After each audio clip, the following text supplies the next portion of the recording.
2018, a microphone. A room full of NASCAR reporters. And Kyle Larson says something no one expects, that he plans to walk away from Cup Series racing before he turns 40, to chase a full-time wing sprint car championship. 8 years later, he is about to reverse that promise, live on the record.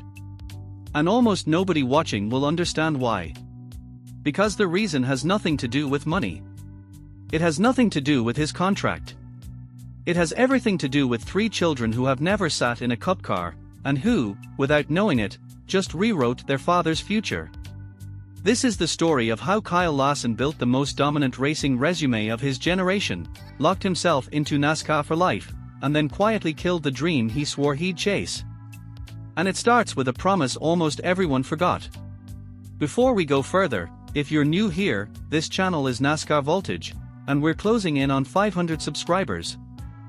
If you want the real story behind the headlines, not just the clickbait version, hit subscribe, drop a like, and leave a comment telling us what you think about Larson's decision. Your support is what keeps this channel growing, and it genuinely matters. Now, back to 2018. On the Off-Road Open Red podcast, Larson told the world he intended to leave Cup racing before hitting 40 years old, in favor of chasing a sprint car championship full-time. The backlash was immediate. Fans accused him of simply clocking into his NASCAR job, treating the sport as a paycheck rather than a passion. Larson pushed back directly, saying, "Look, the money is great," but adding that I wouldn't be here if I didn't love NASCAR and have fun every week. At the time, Larson was driving for Chip Ganassi Racing, a team that capped him near 30 dirt races per year, and none of them during the NASCAR playoffs. In other words, a driver who loved dirt racing more than almost anyone in the sport was being restricted from it during his own championship run. His 2018 comments read less like a threat to leave NASCAR, and more like a man dreaming of freedom because he felt caged. Then he switched teams. And logically, everything he said in 2018 should have made even more sense. Instead, it fell apart completely. Hendrick Motorsports signed Larson, and unlike Ganassi, they opened the gate completely, unlimited dirt racing, no cap, no restriction. What followed was one of the most statistically dominant stretches in modern NASCAR history. Since 2018, Larson has won 27 of his 32 Cup Series victories. He has claimed 2 championships, in 2021 and 2025. He has won the Knoxville Nationals 3 times, the Chili Bowl 3 times, and a King's Royal. He has started the Indy 500 twice. He co-founded High Limit Racing, an entire sprint car series built partly around his own ambitions.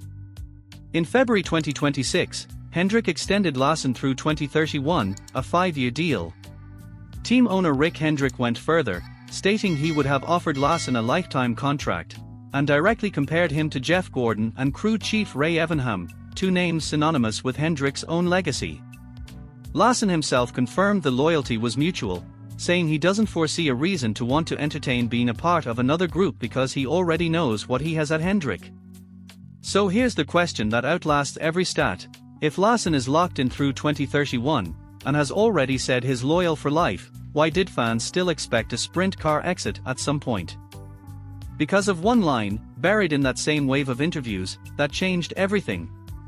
Speaking to motorsport.com, Larson said plainly, "As far as competing for a sprint car championship, I would say right now in 2026, that I have changed my mind on that."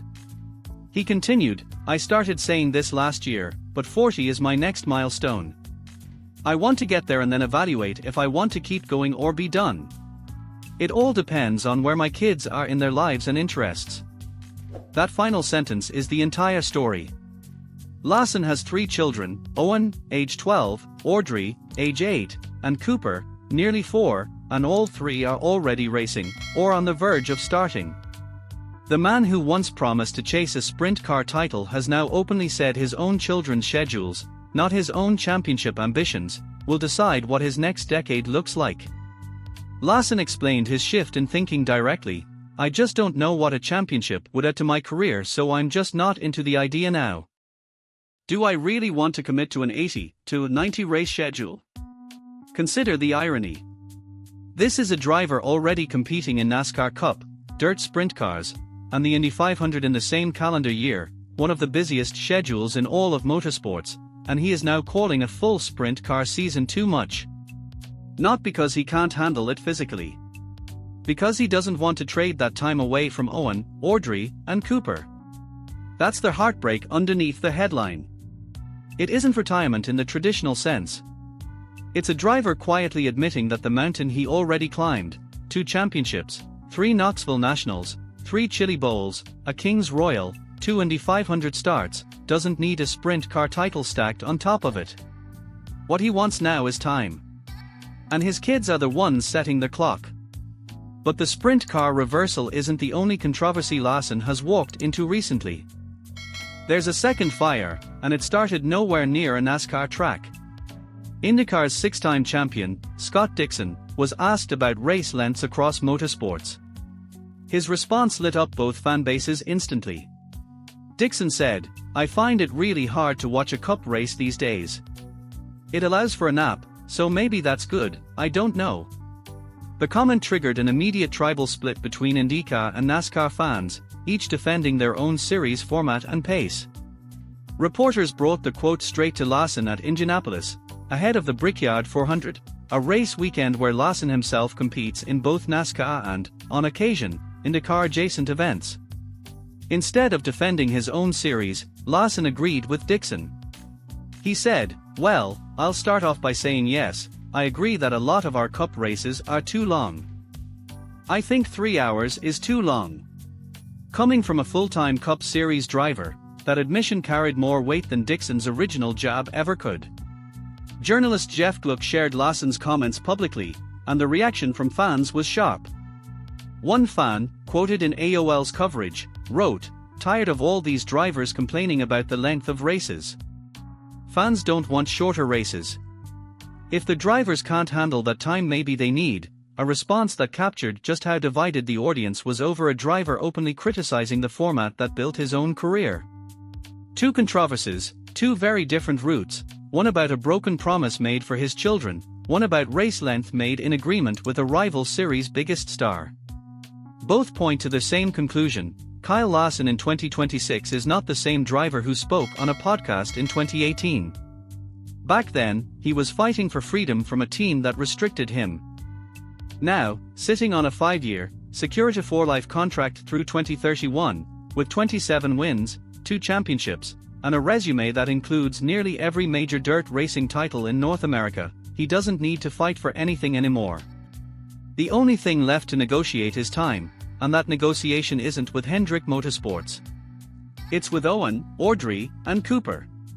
If you found this breakdown useful, hit subscribe and help us reach 500 subscribers. Every single one matters for a channel like this.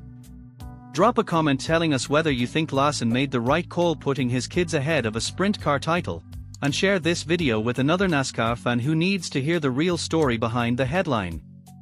If you enjoy real NASCAR breakdowns like this, you'll like what's coming next.